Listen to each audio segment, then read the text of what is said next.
첫 번째부터 네 번째인까지 떼시는 심판의 내용을 지난주까지 우리가 다뤘는데, 이 네 번째까지 심판의 내용은 인간의 타락으로 인해서 지금 우리 주변에 일어나고 있는 참상을 보여주죠. 그래서 인간의 타락의 그 욕망이, 그 부패한 욕망이 이기고자 하고, 또 그것이 전쟁과 기근과 전염병과 그리고 땅의 이 살아온 짐승에 의해서 인간들이 사망에 의해서 희생당하고, 그리고 음부가 그 죽은 자들을 삼키는 모습이 바로 네 번째 인까지의 모습이었습니다. 하나님을 떠난 인간은 사망에 의해서 희생당하고, 그리고 음부에 의해서 삼킴당하죠. 그러나 예수 그리스도 안에 있는 자들에게는 소망이 있습니다. 예수 그리스도 안에 있는 자들에게는, 그러니까 예수 그리스도 안에 있는 성도는 비록 죽는다 할지라도 하나님의 보좌가 기다리고 있고, 그리고 영광이 기다리고 있습니다. 그 내용을 오늘 다섯 번째 인을 떼는 내용을 통해서 요한이 기록을 했습니다. 요한은 어린 양이신 예수 그리스도께서 다섯 번째 인을 떼셨을 때 하나님의 말씀과 그들이 가진 증거로 인해서 죽임을 당한 자들이 제단 아래에 있는 것을 보았습니다. 하나님의 말씀과 그들이 가진 증거라고 하는 것은 요한이 반모섬에 유배된 이유죠. 계시록 1장 9절을 보니까 요한이 반모섬에 유배를 당했는데, 왜 유배를 당했냐면 바로 하나님의 말씀과 예수에 관한 증언, 즉 예수를 증거했기 때문이에요.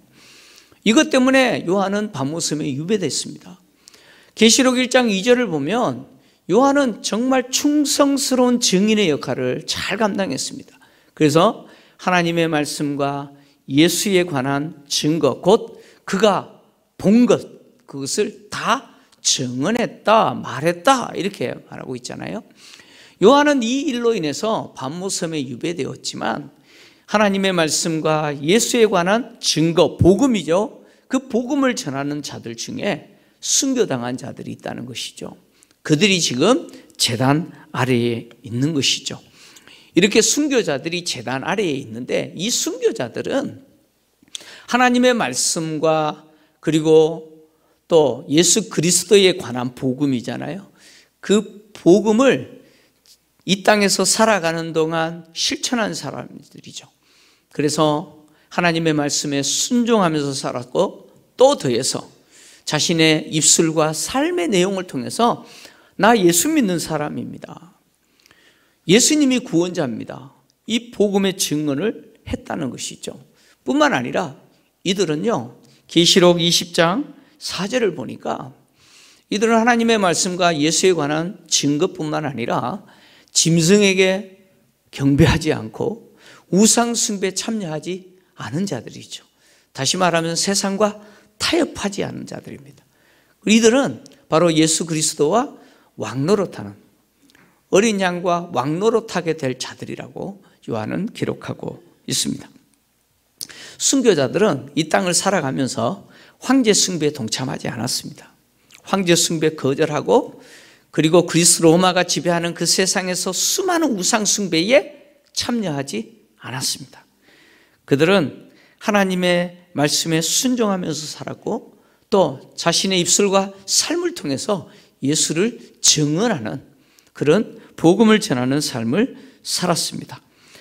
그 결과 그들이 죽임을 당한 것이죠. 순교한 것이죠. 주님은 당신을 따르는 제자들을 향해서 너희들이 나를 따를 때 자기를 부인하고 십자가를 지고 나를 따르라 라고 말씀하셨지 않습니까? 바로 이 제단 아래에 있는 순교자들이 주님이 말씀하신 대로 자기를 부인하고 십자가를 지고 주님을 온전하게 따랐던 사람들입니다. 어린 양이신 예수께서 하나님이 자신에게 주신 그 사명 감당하시면서 십자가의 죽음을 통해서 자신을 하나님께 희생제물로 드리셨던 것처럼 이들 역시 그 어린 양을 따르는 자들로서 죽음을 통해서 자신을 하나님께 희생 제물로 드린 자들이죠. 그래서 이들이 죽음을 통해서 자신을 하나님께 희생 제물로 드렸다라고 하는 사실을 바로 제단 아래에 있다라는 표현으로 드러내고 있는 것이죠. 여러분, 제단은 어디입니까? 제단은 무엇 하는 곳이죠? 하나님의 성전 안에 있는 것이고 바로 하나님께 희생 제물을 드리는 곳이잖아요. 바로 이들이 죽음을 통해서 자신을 하나님께 희생 제물로 드린 자들이라는 것이죠. 바로 어린 양처럼 자신을 드린 자들이 바로 이들입니다. 이들이 제단 아래에서 하나님을 향해서 큰 소리로 원수를 갚아달라고 호소하죠. 그래서 이들이 하나님을 향해서 이렇게 외칩니다. 거룩하고 참되신 대주제여, 땅에 거하는 자들을 심판하여 우리의 피를 갚아주지 아니하시기를 어느 때까지 하시려나이까? 라고 큰 소리로 외쳤습니다. 자, 이 순교자들이 하나님을 향하여 원수 갚아달라, 땅에 거하는 자들을 심판하여 우리 피를 갚아달라라고 이렇게 호소하는 것은 하나님은 능히 원수를 갚아주실 수 있는 분이기 때문이죠. 원수 갚는 것은 나에게 있다라고 말씀하신 하나님, 하나님은 원수를 능히 갚아주실 수 있는 분이죠. 그래서 이 하나님을 이 순교자들이 뭐라고 표현했냐면 거룩하고 참되신 대주제여라고 표현했습니다. 이 대주제라고 하는 이 표현이요, 이 성경에서 이곳에만 등장하는 유일한 표현이에요. 유일한 표현인데 이 대주제라고 하는 표현은 이 헬라 세계에서 어떤 의미냐면 노예에 대한 소유권을 갖고 있는 주인이라는 뜻입니다. 노예에 대한 소유권을 갖고 있는 주인이다, 그런 뜻입니다. 근데 이런 뜻을 갖고 있는 대주제여라는 표현을 하나님께 사용했다는 것이죠. 그러면 하나님이 주인이시라는 거예요. 무엇에 대한 소유권을 갖고 계신 주인이라는 거예요? 피조 세계를. 피조 세계의 소유권을 갖고 계시는 주인이 누구시냐? 하나님이시라는 거예요. 그래서 인류의 역사는 누가 진행하시고 끝내시느냐? 하나님이 시작하셨고 진행하고 계시고 하나님이 끝내시는 대주제 주인이시다라는 것이죠. 그래서 계시록 1장 8절을 보면 하나님은 당신을 이렇게 소개했잖아요. 주 하나님이 이르시되 나는 알파와 오메가다. 이제도 있었고 전에도 있고 장차 올 자다라고 소개했습니다. 계시록 22장 13절을 보면 또 이렇게 해서 당신을 소개하죠. 나는 알파와 오메가요, 처음과 마지막이요, 시작과 마침이라, 이렇게 표현했어요. 하나님이 인류의 역사의 시작이요, 그리고 진행이요, 마무리하시는 분이 하나님이시라는 거예요. 바로 하나님이 주인이시라는 거예요. 그리고 인류 역사의 주인 대신, 대주제 대신 하나님은 또 어떤 분이십니까? 거룩하고 참되신 분이라고 소개했습니다. 거룩하고 참되시다라고 하는 표현은 하나님의 판단과 결정은 흠이 없다는 거예요. 하나님의 판단과 결정은 흠이 없고 완전하다는 거예요. 자, 하나님의 판단과 결정이 흠이 없고 완전하기 때문에 그 판단과 결정은 이루어질까요? 안 이루어질까요? 반드시 이루어진다는 거예요. 반드시 이루어진다.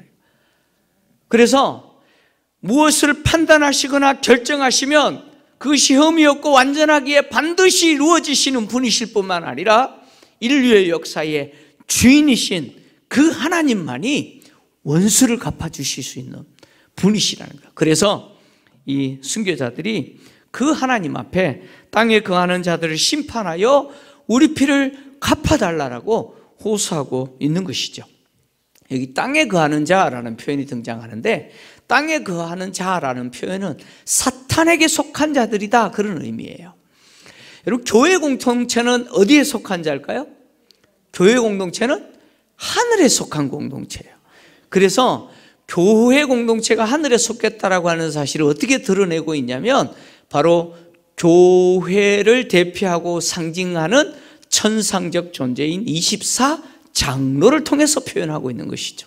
그래서 교회 공동체는 하늘에 속한 공동체예요. 저와 여러분은 어디에 속해 있어요? 하늘에 속한 자들이에요. 땅에 거하는 자들은 사탄과 그리고 그에게 속한 자들이죠. 근데 이런 사탄에 속한 자들에 의해서 죽임을 당했다는 거예요.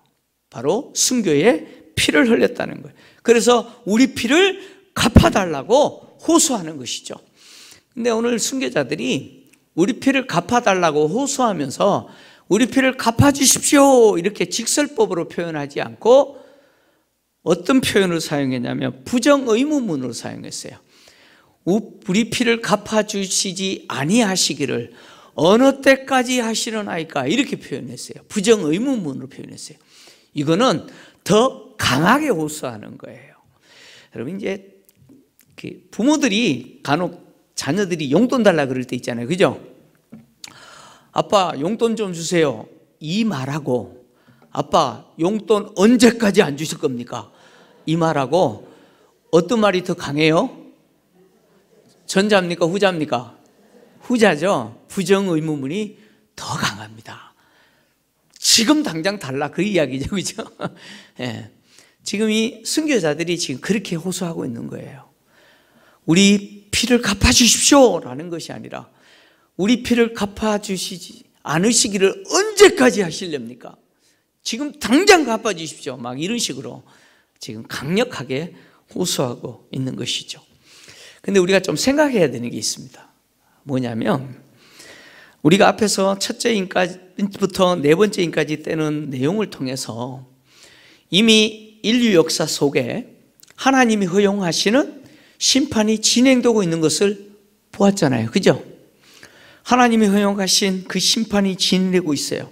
그래서 인간의 타락으로 인해서 전쟁과 기근과 전염병과 사나운 짐승에 의해서 인간이 사망에 의해서 희생당하고 음부가 삼키는 그 심판이 이미 진행되고 있는 것이 이미 우리가 살폈어요. 근데 또 이 순교자들이 땅에 거하는 자들을 심판하여 우리 피를 갚아달라고 호소하잖아요. 또 심판해달라고 호소합니다. 그러면 이미 심판이 진행되고 있는데 또 심판해달라고 그래요. 이게 무슨 말일까요? 이것은 지금 순교자들이 호소하고 있는 이 심판은 최종적인 심판을 이야기합니다. 최종적인 심판, 인류의 역사를 끝내시고 사탄과 그에 속한 악의 세력들을 심판하셔서 지옥 불못에 던지시고 우리에 대한 구원, 땅에 있는 교회 성도들을 향한 하나님의 구원 계획 이루어 주십시오. 새하늘 새 땅이 되게 해 주십시오 라는 호소죠. 이 최종적인 심판에 대한 호소입니다. 주님이 다시 오시고 그래서 사탄과 악의 세력들이 심판당해서 지옥인 불못에 던져지고 그리고 우리를 향하신 하나님의 구원 계획이 이루어져서 새하늘과 새 땅이 이루어질 때 그 일은 성도들의 기도의 응답으로 이루어진다는 거예요. 이 순교자들의 기도의 응답으로 성도들의 기도의 응답으로 주님 다시 오실 것이고 그리고 최종적인 심판을 행하실 것이고 우리를 향하신 그 구원을 마무리하실 겁니다. 믿으십니까? 반드시 하나님은 우리의 기도를 들으시고 그렇게 하실 거라는 거예요. 근데 당장은 아니라는 거예요. 당장은 아니에요. 11절을 보시면 하나님이 이 순교자들의 그 탄원의 기도를 들으세요. 들으시고 그 탄원의 기도에 대해서 응답해 주시겠다. 즉 최후 심판을 반드시 하실 거라고 약속을 주십니다. 약속을 주시지만 그 약속은 지금 당장 이루어지지 않는다는 것이죠. 그래서 그 약속이 이루어질 때까지 이 순교자들에게 뭘 주시느냐? 흰 두루마기를 주시고 그리고 최종적인 심판이 이루어질 때까지 잠깐 동안 쉬어라 라고 말씀하십니다. 지금 하나님이 이 순교자들에게 흰 두루마기를 주셨어요. 이 순교자들에게 주신 이 흰 두루마기는요 계시록 1장 13절을 보면 어린 양이신 예수 그리스도께서 인자 같으신 이로 등장하잖아요. 인자 같으신 이인 예수께서 입고 계신 발에 끌리는 긴 옷을 이야기합니다. 그러니까 발에 끌리는 긴 옷을 지금 이 순교자들에게 입히셨다는 것이죠. 그리고 이 흰 두루마기는 계시록 7장 9절을 보면 아무도 헤아릴 수 없는 구원받은 성도들이 입은 흰 옷이에요. 성도들이 입은 그 흰 옷이죠. 그리고 계시록 7장 13절에서 14절을 보면 이 흰 옷은 바로 어린 양의 피에 그 옷이 씻어 휘어진 옷이라고 기록을 하고 있습니다. 그러니까 지금 하나님이 이 순교자들에게 흰 두루마기를 주신 것은 이 두루마기는 누가 입고 있는 옷과 같은 거예요?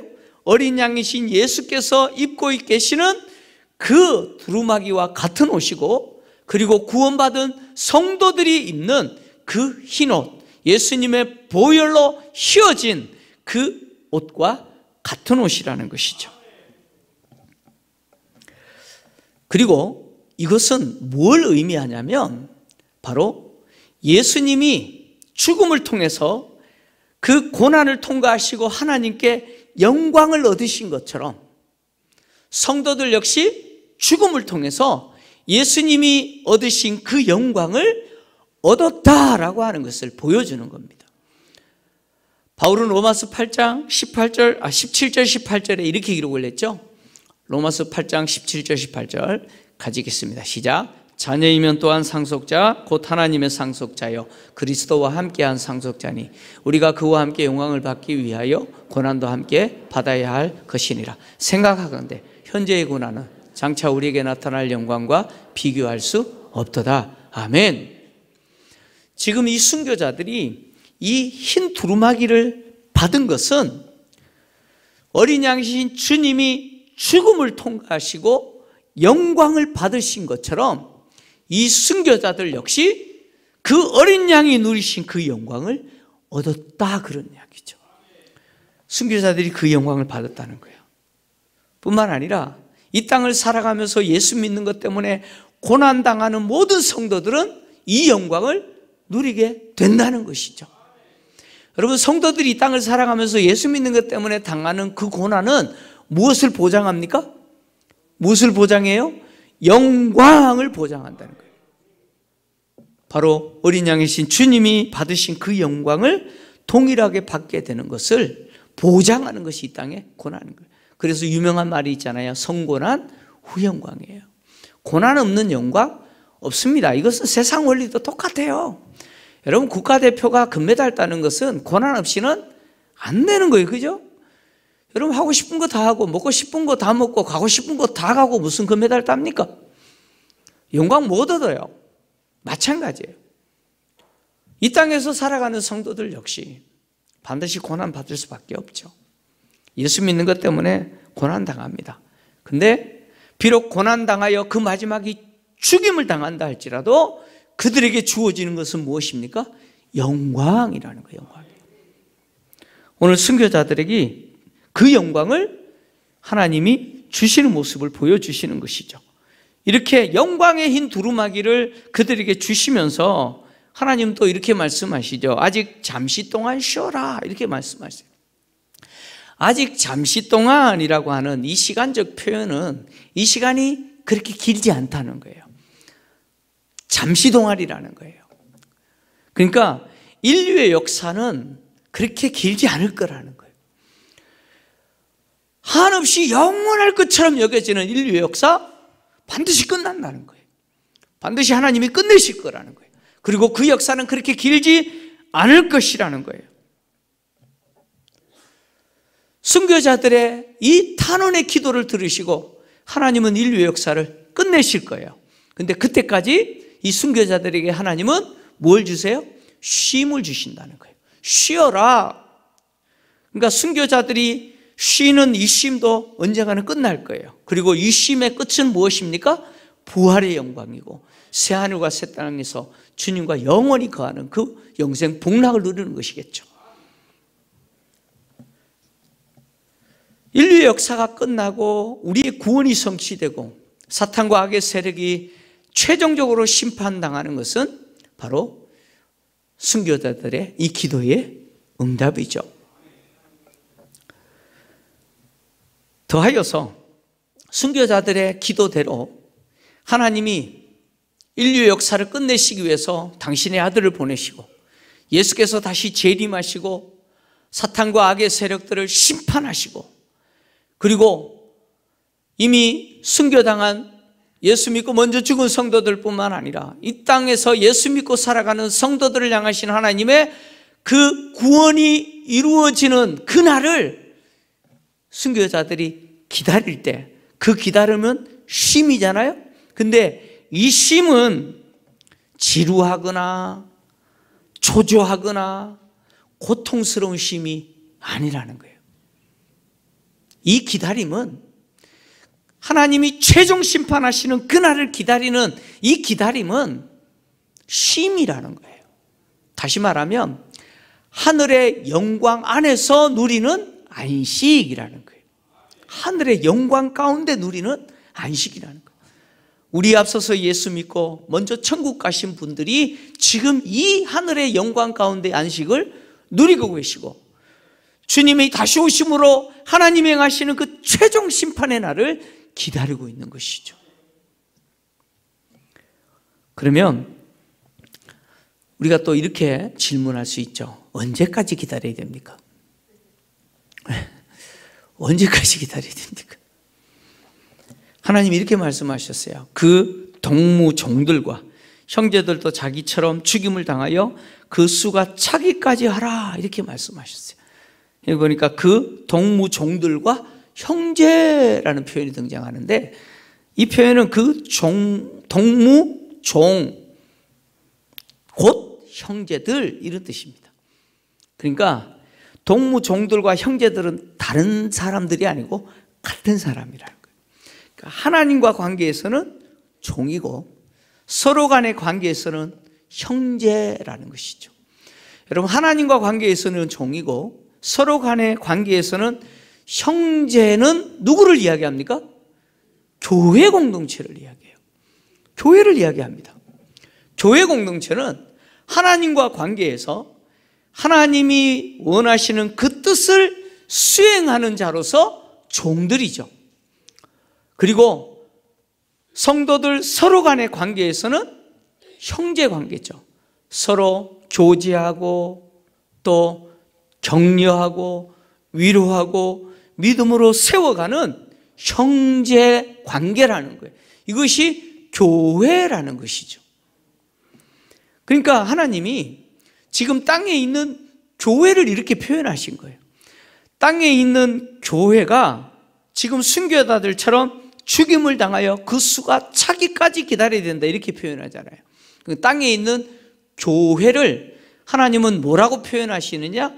잠재적 순교자들이라고 표현하는 거예요. 그러니까 예수 믿는다라고 하는 것은 무슨 정신으로 사는 사람이에요? 세상 사람들 입장에서는 미친 사람이고 제정신이 아니죠, 그죠? 근데 예수 믿는 사람들은 순교자적 정신으로 사는 사람이에요. 그러니까 잠재적인 순교자들이라는 거예요. 이런 잠재적인 순교자들의 수가 차기까지라고 표현했는데 이 수가 차기까지라고 하는 표현은요, 하나님이 순교자의 수를 딱 정해놨다 그런 의미가 아니고 이 수가 차기까지라는 표현은 7장에 가면 충만한 수를 상징하는 14만 4천으로 이어지고 그리고 더하여서 아무도 셀 수 없는 큰 구원받은 성도의 무리로 확대되잖아요. 그러니까 그 수가 차기까지라는 말은 어떻게 번역할 수 있냐면 채워져야 할 충만한 수가 차기까지 이렇게 번역할 수 있어요.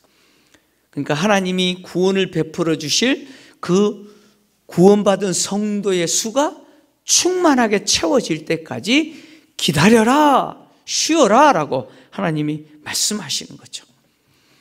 초대교회는 스데반의 순교로부터 시작해서 야고보와 바울과 베드로를 비롯하여 수많은 순교자들이 발생했죠. 로마 역사가였던 타키투스라고 하는 사람이 있습니다. 이건 교회 역사가가 아니고요, 일반 역사가예요. 이 타키투스라고 하는 이 역사가가 무엇을 기록했냐면, 네로 황제의 박해 하에 수백 명의 그리스도인들이 야수들에게 먹이로 던져졌고 십자가에 처형되었고 산채로 불태워졌다라고 기록을 했어요. 이 세상 역사가가 그렇게 기록을 했어요. 그러니까 초대교회 때부터 기독교인들, 성도들은 세상에서 이런 박해를 당하고 수많은 사람들이 순교를 당했습니다. 지금은요, 마찬가지예요. 북한을 비롯하여 기독교 박해 국가들 속에서는 지금도 성도들이 잔인하게 순교의 피를 흘리고 있습니다. 그러니까 이 땅을 살아가는 성도들은요, 전부 누구냐? 잠재적인 순교자들입니다. 실제로 순교할 수도 있고 자연사할 수도 있지만 우리는 모두 순교자들이라는 거예요. 그래서 순교자적 정신을 갖고 살아가는 사람들이라는 거예요. 그래서 이 성도의 충만한 수가 채워질 때까지 하나님은 세상을 심판하시는 그 최종적 심판을 지연하신다는 거예요. 그래서 이 다섯 번째 인을 때는 심판은 예수 믿고 죽은 성도들이 어디에 있는지, 무엇을 누리고 있는지 보여줄 뿐 아니라 이 땅에 세워진 교회 공동체와 성도 공동체가 무엇을 해야 되는지를 보여주는 그런 모습이 바로 다섯 번째 인의 내용이죠. 하나님은 최종적인 심판을 지연하셨다는 거예요. 왜 지연하셨습니까? 여러분, 세상 쳐다보면 지금 당장 하나님이 세상을 심판해도 모자랄 것처럼 우리는 보이지 않습니까? 여러분, 지금 세상이 평안합니까? 세상이 선으로 가득합니까? 여러분, 그렇지 않지 않습니까? 악인이 득세하고 얼마나 지금도 난폭한지 몰라요. 얼마나 세상이 사납고 위험한지 모릅니다. 우리는 예수 안에 있기 때문에 평안을 하나님이 주셔가지고 별로 그렇게 위험을 느끼지 않는지 모르지만 여러분, 지금 세상이 얼마나 위험한지 몰라요. 세상이 점점 어두워지고 점점 포악해지는 이런 상태임에도 불구하고 하나님이 그 최종 심판을 지연하시는 이유는 뭐냐? 아직 그 충만한 수가 차지 않았다는 것이죠. 그래서 이 땅에 세워진 교회 공동체는, 이 땅을 살아가는 성도는 그 충만한 수가 채워질 때까지 하나님의 잃어버린 자들을 어떻게 해요? 찾아야 된다는 거예요. 구원받아야 될 성도들을 찾는 역할, 복음의 증인으로서 살아야 된다는 거예요. 하나님이 왜 세상을 심판하지 아니하시고 최종적인 심판을 통해서 인류 역사를 끝내지 아니하시고 왜 인류 역사를 지금도 진행하고 계시느냐? 교회로 하여금 복음을 전할 수 있는 기회를 제공하는 거예요.